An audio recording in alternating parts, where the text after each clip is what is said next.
Hi, welcome to History with Holly. Today's video is a Christian focus. I'm going to be talking about this book, Fire by Night, Finding God in the Old Testament by Melissa Florer-Bixxler.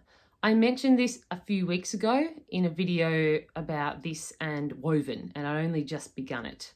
Well, now I've finished it and I'd like to share my thoughts with you. So it's kind of her way to humanize God in the Old Testament. It's an appropriate title. She does attempt to contextualize the challenging nature of the Old Testament, as well as find, as I said, the humanity in it. But she doesn't diminish the authority of the text. She never at any point makes you feel like she doesn't fully believe what the Bible's saying. Like, she's very committed. She's a pastor. She's a very committed Christian.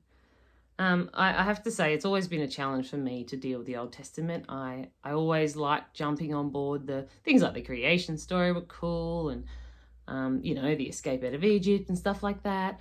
And I loved all the verses about justice and the sort of the way God's people were meant to be different, and the way that God's people had justice for the orphan and for the widow and for the alien. Like, I jump to those passages from Jeremiah and Micah and Isaiah all the time.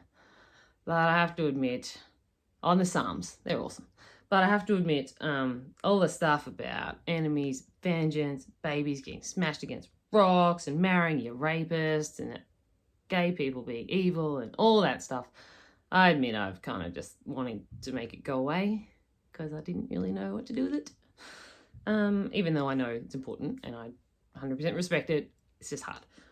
So she quotes in one of her last chapters, she quotes there's this quote that says, "The ancient rabbis have a saying, we do not see things as they are, we see things as we are."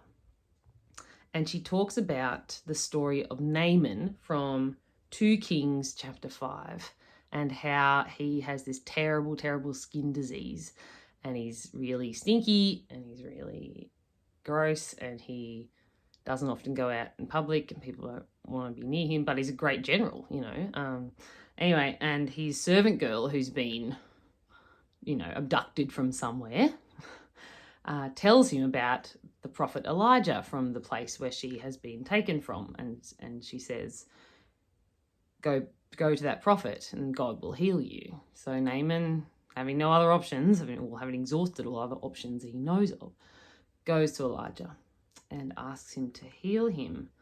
But Elijah doesn't even, God's representative, doesn't even come out to meet this great general.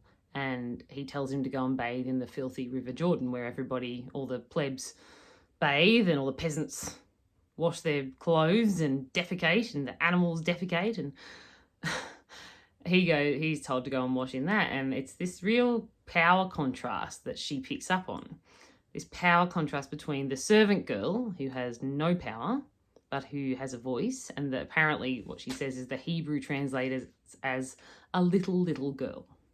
So she's a little girl who has influence with a big man, a powerful man. And he has a particular way of seeing the world and particular expectations that go along with that. He uses his network of powerful friends, maybe relatives, to get what he needs most of the time. But that hasn't worked. And he has no options left. And when this tiny voice of this little slave girl tells him to go out, he expects that the representative of God will heal him in a certain way, or will at the very least come out and see him and be respectful to him. But Elijah just sends out a messenger and says, go and bathe in the Jordan and you'll be fine, essentially. So off he goes, bathes in the Jordan with no short number of misgivings, and of course he's healed. And Melissa Florer-Bixxler, talks about how that's kind of the way the kingdom works.